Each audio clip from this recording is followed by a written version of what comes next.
Nah itu ada yang ngomong, ya ngomong itu bukan jin, insya Allah bukan jin, tapi itu Dajjal yang nyurupin jin. Nyurupin itu kayak manusia kesurupan jin, nyurupin jin dan jinnya suruh ngomong ke Pak Mustafa bahwa dia itu utusan Nabi atau Nabi.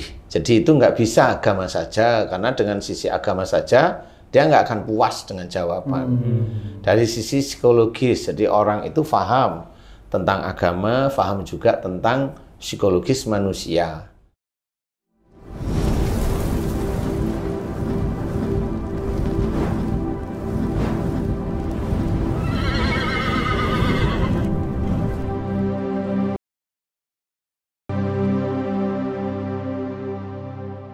Bismillahirrahmanirrahim. Assalamualaikum warahmatullahi wabarakatuh. Waalaikumsalam warahmatullahi wabarakatuh. Para pemirsa dan sahabat beriman dimanapun berada, alhamdulillah kita berjumpa lagi di Ustadz Danu Official Channel bersama saya Tum. Semoga kita semua selalu senantiasa dalam lindungan Allah Subhanahu wa Ta'ala. Amin. Sahabat beriman, kali ini kita akan ngaji lagi bersama guru kita. Mudah-mudahan ini nanti bisa memperkuat keimanan dan ketakwaan kita kepada Allah Subhanahu wa Ta'ala. Amin. Sudah hadir di sini bersama kami guru kita semua, Pak Ustadz Danu. Assalamualaikum Pak Ustadz. Assalamualaikum. Amin. Assalamualaikum Bang Ji. Waalaikumsalam Pak Tung. Kali ini kita akan ngaji lagi nih Bang Ji ya. Iya. Para pemirsa dimanapun berada, Pak Ustadz. Kejadian akhir-akhir ini memang cukup mencengangkan kami. Banyak sekali orang-orang yang ada yang mengaku nabi seperti itu dia. Kemudian ada juga orang-orang itu yang imam lagi sholat dipukul, semacam-macam pokoknya ya. Ada yang diludahi macam-macam. Nah, belakangan ini ada Pak Mustafa namanya itu Pak Ustadz ya, dari Lampung. Dia mencoba untuk menyerang kantor MUI di Jakarta sini ya. MUI Pusat ya? MUI Pusat itu. Katanya sih mengaku utusan Nabi dan sebagai macamnya gitulah, seperti itu. Usianya 60 ya, itu aja ya. Iya, nah, 60. Pak Ustadz, kira-kira apa hikmah yang bisa kami petik dari kejadian tersebut ya Pak Ustadz? Apakah itu ada penyakit atau bagaimana? Apa hikmah yang bisa? Penyakitnya jantung apa? Asma. Jantung sama asma, tapi menyerang kantor MUI ya gitu ya. Itu. Yang menyerang itu memiliki penyakit jantung dan asma. Gitu. Kami mohon hikmah apa yang bisa kami petik dari hal tersebut Pak Ustadz. Ya, Bismillahirrahmanirrahim. Assalamualaikum warahmatullahi wabarakatuh. Waalaikumsalam warahmatullahi wabarakatuh. Amin ya rabbal alamin. Alhamdulillah, memang sempat mendengar. Jadi kami dari grup-grup pendakwah MUI kemarin memang udah sharing dari teman-teman dakwah MUI yang memasukkan berita tersebut. Saya juga alhamdulillah sempat membaca yang menyerang kantor diidentifikasi dengan nama Mustafa, kemudian menembak kantor MUI karena mau ketemu sama ketua MUI. Tidak bisa, kemudian emosi, marah. Dan sebelum itu katanya sih sudah 2 kali mencoba untuk menemui ketua MUI, tetapi karena memang tidak ada basis dari kenapa mau menemui ketua MUI sehingga tidak terlalu dihiraukan. Nah, setahu saya orang yang mengaku-ngaku utusan Nabi atau mengaku-ngaku Nabi ini ada beberapa hal yang patut kita cermati sebenarnya, patut kita ketahui karena di sini banyak sekali. Jadi orang yang mengaku Nabi itu ada, kadang suara itu bilang di otaknya itu bahwa kamu Nabi, kamu Nabi, dan itu terus diomongkan terus-terus. Nah itu kalau memang itu betul ada di dalam kepalanya, berarti orang itu halusinasi atau terkena skizofrenia. Ataupun nanti di dadanya dia bercerita bahwa kamu Nabi itu seperti itu. Nah, selama ini yang saya ketahui bahwa apakah ada jin yang menyuruh manusia mengaku Nabi, selama ini belum. Jadi kalau jin menyuruh manusia mengaku Nabi belum pernah ada. Tetapi siapa yang menyuruh manusia itu disebut menjadi nabi? Itu Dajjal. Jadi Dajjal dia memengaruhi ilmunya orang itu. Ilmu orang itu biasanya di dadanya ada suara bahwa dia menyuruh bahwa dia nabi atau dia utusan Nabi Muhammad umpamanya. Itu ilmunya dikuasai Dajjal dan disuruh bicara. Jadi Dajjal yang menyuruh. Jadi istilahnya seperti itu. Ada yang menyuruh bahwa Tuhan itu ya kamu sendiri, itu ada, nah itu Dajjal sama. Jadi jin nggak pernah selama ini, saya belum pernah mendengar, melihat itu maksudnya itu mengalami orang itu yang saya ini kan, kalau saya tanya itu menyuruh orang itu mengaku-ngaku nabi itu belum pernah ada. Tapi kalau mau bunuh orang sering, nah itu jin itu. Bunuh orang, kemudian rusak rumah tangga, ya, kemudian melet orang, itu kayaknya sudah kerjaan jin. Tetapi kalau orang disuruh mengaku nabi itu bukan kerjaan jin, itu pekerjaan Dajjal. Itu pekerjaan Dajjal. Nah, makanya orang tersebut ada asma. Ada asma, ada jantung. Nah, asma inilah yang tadi saya sempat cerita, bisa aja Pak Mustafa ini punya ilmu sebelum itu. Punya ilmu, kemudian dia mencoba mempelajari agama Islam, tapi tidak punya guru. Kemudian dan dia sendiri dengan pengetahuan agama yang barangkali orang lain melihat itu ya kurang, tetapi dia merasa bahwa dia itu, kalau orang Jawa bilang pinunjul itu apa ya? Kelebihan, ada kelebihan. Berkelebihan istilahnya, ya. Dia merasa berkelebihan, apalagi kelebihannya, umpamanya dia bisa mendengerin suara-suara jin, umpamanya dia bisa dengerin suara-suara makhluk lain, itu menurut dia sudah kelebihan dia.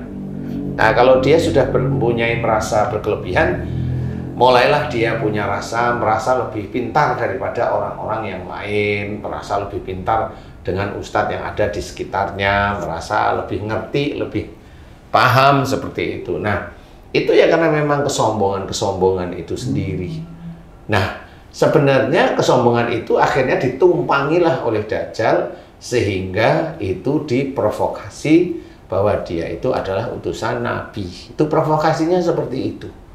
Nah, ini kalimatnya ya cuma itu aja. Kamu utusan Nabi Muhammad atau kamu Nabi Muhammad, seperti itu aja. Seperti ada yang ngomong bahwa kamu dapat ilham dari Jibril lah. Itu yang katanya Nabi cewek itu, kan gitu ya. Nah, itu ya sama, itu Dajjal yang mengaku seperti itu. Jadi kalau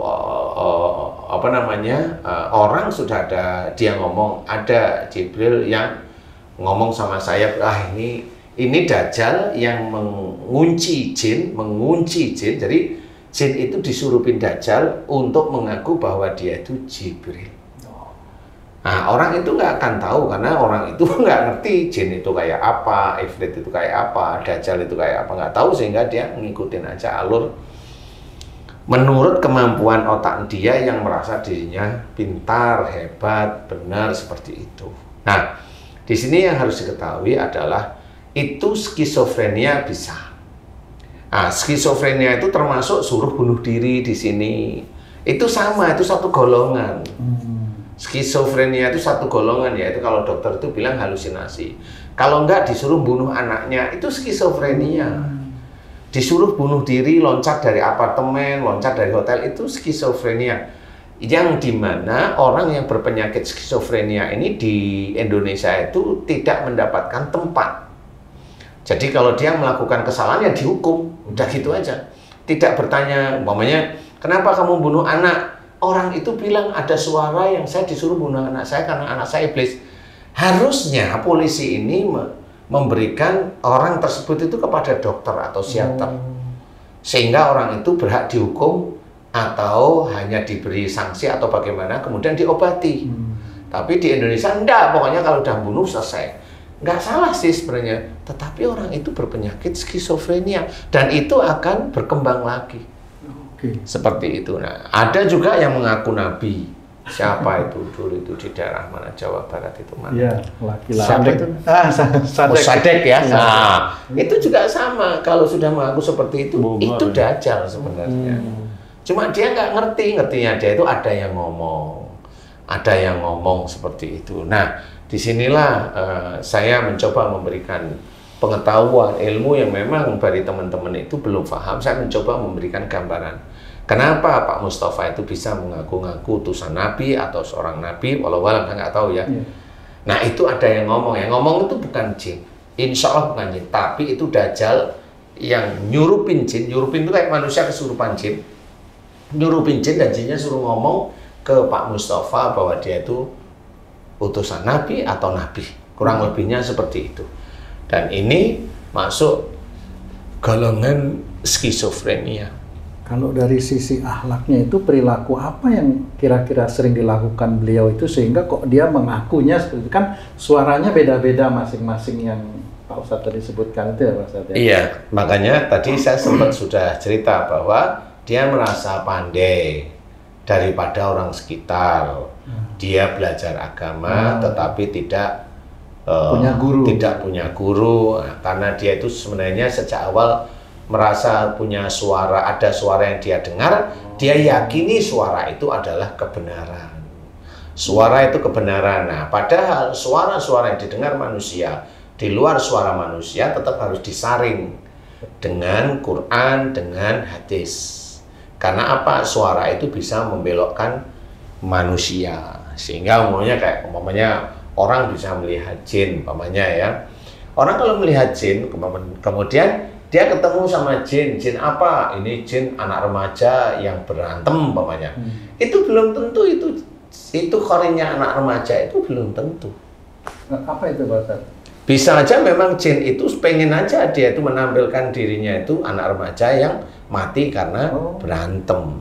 Sehingga jin itu ditanyailah pada orang itu, sama orang itu ditanyain kalau dia anak remaja berantem. Nah, sebenarnya orang yang menanyain jin mirip seperti anak muda SMA mati karena berkelahi itu sebenarnya sudah menancapkan otak pada orang yang bertanya itu bahwa orang itu selalu percaya dengan jin. Nah itu sudah mulai dikendalikan otaknya dengan jin yang lain, jin yang dia yakini pasti itu benar. Yang dia yakini pasti itu benar. Nah disitulah nanti otaknya dia tetap tidak akan normal otak seperti itu. Dia meyakini jin itu seperti itu sehingga dia sudah tidak mampu lagi berkomunikasi dengan manusia itu secara normal. Ya sehari-hari kelihatan normal, tapi dia sebenarnya nggak normal. Karena ada sesuatu yang dia percaya tentang jin, karena asik barangkali. Nah, seperti itu Dajjal itu sudah menyusup di otaknya dia. Tinggal dia itu mau kemana. Kalau dia itu standar biasa, dia tidak memengaruhi kuat. Tetapi kalau dia merasa bahwa dia itu hebat, dia ini, mulailah dia merasa bahwa saya ini umpamanya utusan dari apalah, saya juga nggak tahu. Ini orang-orang seperti itu ya. Makanya kalau memang dia kena asma, itu jelas. Asma itu menandakan bahwa di dalam tubuhnya Pak Mustafa ada ilmu. Asma itu menandakan tubuhnya di dadanya Pak Mustafa ada ilmu. Kemudian ada jantung. Jantung itu namanya bengkak, riwayat jantung. Berarti Pak Mustafa tipikalnya adalah emosional. Emosional. Jadi benar, makanya dia nggak serantan, nggak sabaran dia menunggu apa yang dia tahu jawaban sehingga dia nembak. Itu nggak ini. Jadi orang emosional seperti itu. Iya Ustadz, Pak Mustafa ini rupanya ngirim surat udah yang ke-6 kalau dilihat dari berita tuh kan. Tapi pihak MUI juga bingung mau jawab kemana, orang nggak ada nomor teleponnya, nggak ada informasi untuk dihubunginya. Rupanya nggak hanya ke MUI, ke Kapolda juga rupanya. Nah, di sini kan isi surat yang diduga ditulis Pak Mustafa ini, isinya kan hanya untuk mempersatukan umat Islam tuh. mungkin gitu pandangan Pak Mustafa tercerai-berai gitu. Nah, kalau isinya mempersatukan umat Islam, kemudian umat Islam? Umat aja kayaknya. Umat Islam ya. Kalau memang ada bisikan-bisikan itu sepertinya bisikan yang baik ya, mempersatukan umat. Nah, kalau ada orang sejenis itu mendapatkan bisikan itu seharusnya dia konsultasi ke siapa tuh Ustaz? Jangan sampai kejadian seperti ini lagi. Sebenarnya Pak Mustafa harus memang konsultasinya memang ke orang-orang yang ahli. Dari sisi agama, kemudian dari sisi psikologis. Jadi itu nggak bisa agama saja, karena dengan sisi agama saja dia nggak akan puas dengan jawaban. Dari sisi psikologis, jadi orang itu paham tentang agama, paham juga tentang psikologis manusia. Jadi dia harus mencari itu. Cuma ya mencari orang seperti itu di mana? Nggak tahu ya. Saya khawatir ada Pak Mustafa lain yang seperti ini, dia bingung mau kemana nih gitu. Pasti ada, pasti ada. Ada ya? Pasti. Kalau saya amati sih ada Pak Mustafa yang lain sebenarnya. Pak Mustafa yang lain sebenarnya ada di YouTube ada, cuma saya nggak mau cerita gitu aja. Itu udah ada saya amati. Ini kayaknya Pak Mustafa, cuma lebih dulu aja. Cuma kelihatan dia nggak seperti Pak Mustafa. Nggak ada penyakit. Belum. Karena dianggap itu normal menurut dia, tapi menurut saya nggak normal. Tapi saya sudah melihat gejalanya. Cuma itu saya nggak bisa ngomong, kurang etis kalau saya ngomong di YouTube ya, atau dimanapun, karena saya tahu orang itu masalahnya.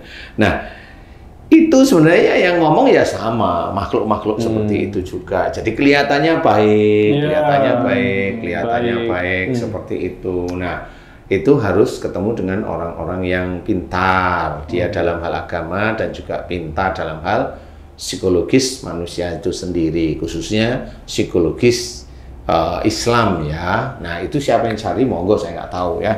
Tapi ya memang kalau orang pintar itu kan bisa aja kalau memang nggak ketemu orang yang tahu agama dan psikologis manusia jadi satu, ya tanya sama orang psikologi sendiri ya. Psikiater ya, atau psikolog ya. Jadi dia akan tanya di titik itu, dia tanya di psikolog atau dokter ahli jiwa. Tapi ya dia nggak mau karena dia nggak merasa sakit jiwa atau nggak mau. Jadi dia nggak akan menemukannya ya kalau sudah terjadi seperti itu baru berkasus lah istilahnya. Nah itu menandakan bahwa sebenarnya di Indonesia banyak sekali, karena Indonesia ini kan banyak orang menuntut ilmu yang bukan syariat Islam sebenarnya. Jadi itu banyak sekali orang-orang yang katanya kayak mamanya anak indigo. Itu ilmu sebenarnya. Itu ilmu, ada yang ngomong dengan dia. Yang ngomong apa? Ilmunya mbahnya dulu sebenarnya. Apa itu? Apa itu termasuk jalan pintas cari ilmu itu, bukan? Bukan jalan pintas ya, karena dia sendiri dulunya juga nggak tahu kalau mbah-mbahnya dulu itu punya ilmu, sehingga pada saat ditumpangi sama dia seneng nggak? Kalau dia seneng kemudian mengatakan bahwa dia itu anak indigo, ya lingkupnya pasti lingkup begitu-begitu. Jadi dalam menjalankan agama Islam itu tanggung istilahnya, tanggung. Jadi dia masih menduakan Allah, dia masih menuhankan yang lain daripada Allah. Kalau saya seperti itu ya. Karena kita sendiri yang orang normal aja masih kadang-kadang itu orang Muslim masih punya Tuhan di luar Allah sebenarnya. Setengah percaya sama Allah berarti ya? Nggak setengah lagi. Nggak setengah lagi. Dia hanya percaya kalau begini, kalau mamanya dia punya keinginan, pamannya ya, dia punya keinginan terus dia membaca ini, yakin Allah akan kabulkan karena dikasih tahu sama gurunya. Yakin. Nah, nanti kalau sudah sekian bulan nggak bisa, sekian bulan dia mulai macet, sekian tahun nggak mampu, nah baru dia ngeluh. Cari jalan lain. Cari jalan lain agar Allah itu mengabulkan permintaannya lah, kan lucu. Jadi orang-orang Muslim itu jadi lucu karena diajari oleh gurunya ya seperti itu, padahal secara Islami tidak seperti itu cara untuk menjadikan persoalan di dunia itu bisa selesai dengan mudah. Persoalan itu kan nggak akan bisa berhenti. Padahal Nabi Ibrahim aja mohon sama Allah punya anak puluhan tahun. Iya. Baru dikabulkan. Iya. Itu Nabi. Nah, kalau kita manusia biasa dengan berdoa, doanya Nabi Zakaria langsung dikabulkan ya gimana? Itu kan Nabi Zakaria sendiri. Kalau kita manusia itu ya janganlah bercerita. Boleh istilahnya wasilahnya doa itu boleh, mencoba dengan doa itu boleh, tapi hak untuk mengabulkan doa itu Allah. Allah tetap.